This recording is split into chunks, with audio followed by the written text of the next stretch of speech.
from men whose words are perverse. Iingatan tayo ng karunungan na galing sa Diyos, karunungan na galing sa salita ng Diyos, sa mga salita ng mga taong mahilig manlinlang.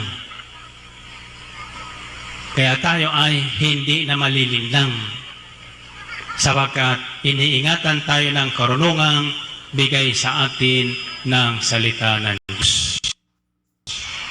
Purihin natin ang Panginoon. Purihin ang Diyos. So isiyan ang dahilan bakit tinatawag na higit na mapalad ang taong nakikinig at patuloy nakikinig at sinusunod ang kanyang naririnig. Tulad for example yung panawagan ng Panginoon, hali kayo, sabi ng Panginoon, kayo mga nasa malayong lugar na hirapan.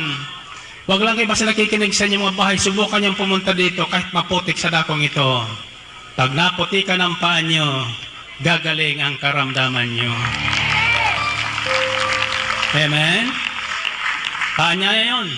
Pero sabi ng demonyo, huwag ka nang pumunta doon. Nandoon naman ang mister mo na. Ha? Sabihin mo sa mister mo na lang, panalangin ka na lang. Okay, nandoon naman ang misis mo. Sabi, panalangin mo na lang ako doon.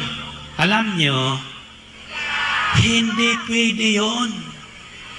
Sapagkat ang imbitasyon ng Diyos sa atin ay personal. Ang kaligtasan ay personal.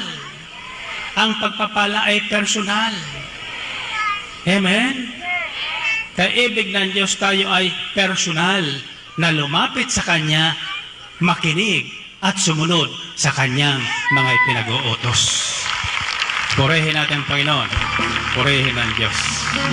Second, lahat na nakikinig ng salita ng Diyos tumutupad noon at they become strong against all kinds of trials and persecutions. Sila ay nagiging matatag. Isang taong matatag. Isang taong kahit kamatayan hindi na kinatatakutan.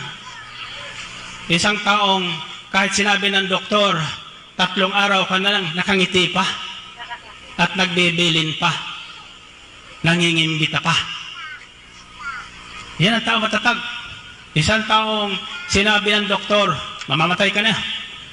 Sasabihin niya sa doktor, Doc, thank you. Ha? Hello?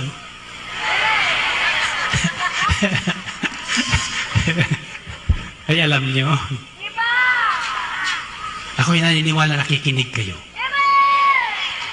At ako'y naniniwala rin na magiging matatag kayo.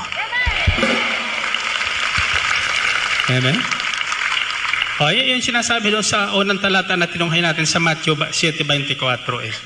Sabi niya, therefore, everyone who hears those words of mine and puts them into practice is like a wise man who built his house on the rock. The rain came down, the streams rose, and the winds blew and beat it, yet it did not fall, because it has its foundation on the rock.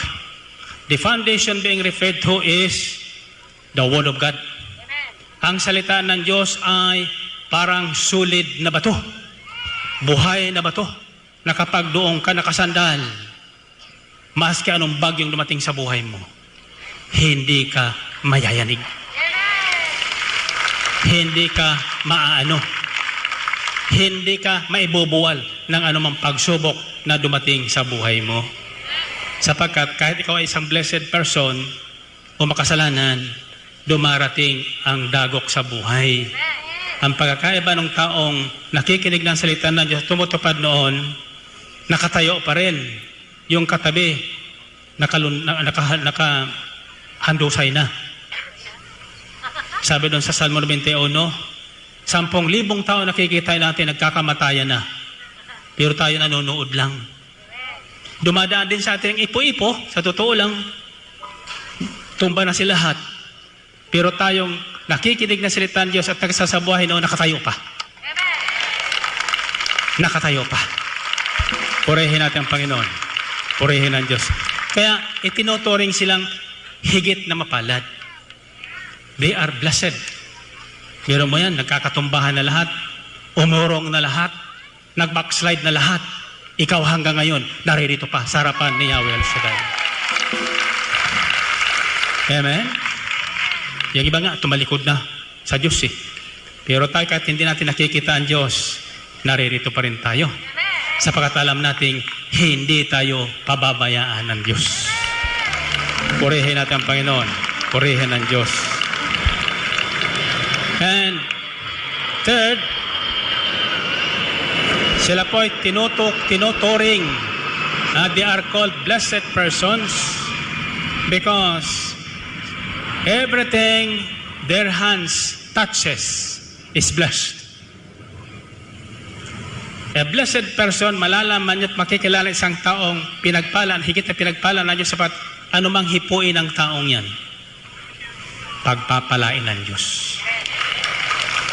Anumang gawin ng taon yan, pagpapalain ng Diyos. Kahit po yan ay magbabarbecue lang, nakapagpatapos na ng 4 na anak, puro doktor.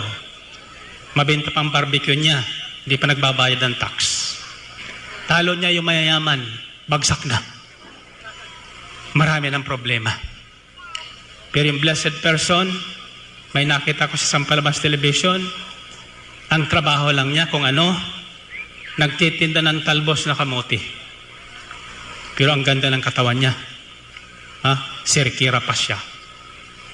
Nag-aaral ang mga anak niya sa kolehiyo. Talbos ng kamote lang. Bakit? Sapagkat siya ay higit na pinagpapala ng Diyos sa pakikinig ng salita ng Diyos na kanyang tinutupad at sinasabuhay. Nang tinanong kung mayroon siyang kaaway, sabi niya, wala ho. Maraming umaaway sa akin, pero lahat yun, bago pa ko inaaway, pinatatawad ko na. Kaya wala siyang daladalahin sa buhay.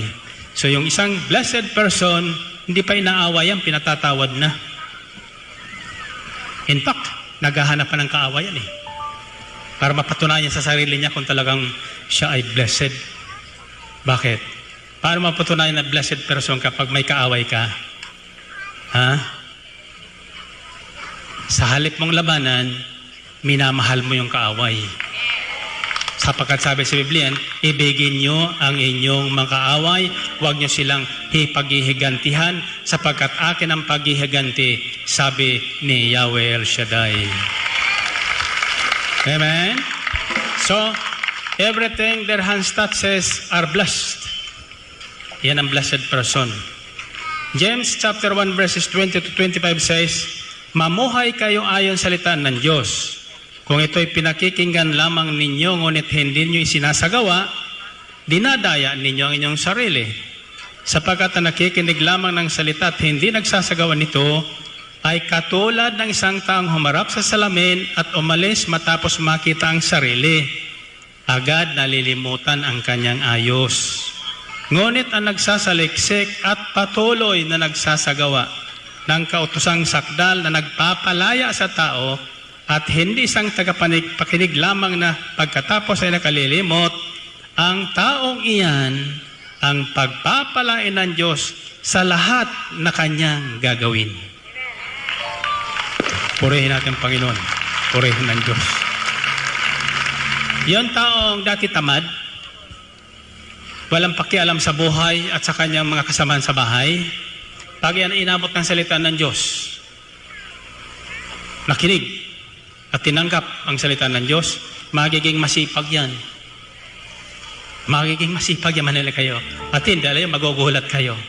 Sa pagsipag niyan, lahat na gagawin niyan, pagpapalain ng Diyos. Kaya panalangin natin yung ganong mga tao. Huwag yung sinasabing, batugan ka kasi, batugan kasi, batugan ka kasi. Kasi kung anong sabihin natin, yung paninindigan nila. Ikaw nga sabihin sa'yo, pangit ka kasi, pangit ka kasi. O hindi ba sasabihin mo, harap ka sa salamin, pangit pala ako. Diba? Yung kasi naririnig mo eh. Pero pag may nagsasabi sa'yo, minsan ka lang nasabihan, oy, ang ganda mo naman. Nako, tumitibok ang puso mo. Diba? Diba? Sa totoo lang, tayo dapat katulad ng Diyos. Nilakha tayo niya na kanyang kawangis kalarawan. Sa anong bagay? Sa kanyang katangian. Ang isang katangian ng Diyos, lahat na kanyang ginawa, pinupuri niya. Lahat na kanyang nilikha, pinupuri niya. He appreciated everything He did. Pagkatapos na likhain, yung mga ibon, sabi niya, ang ganda nito. Nang likhain niya si Adan at nakita niya, sabi niya, ang gwabo talaga ni Mariano. Amen? Hallelujah. Oh, yung isang ina na ang kanyang anak na ipinanganak ay tapyas ang ilong. Ano, pipintasan ng ina yon? Sasabihin mo ba, ay naku, bakit tapyas ang ilong nito?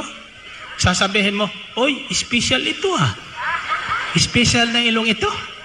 Ang ganda nito, tulad ng nanay niya. Amen ba? Yan ang Diyos. Lahat na kanyang ginawa, in-appreciate na, He saw it was good. Sabi niya, it was all good. Lahat maganda. Walang nilikha ang Diyos na pangit.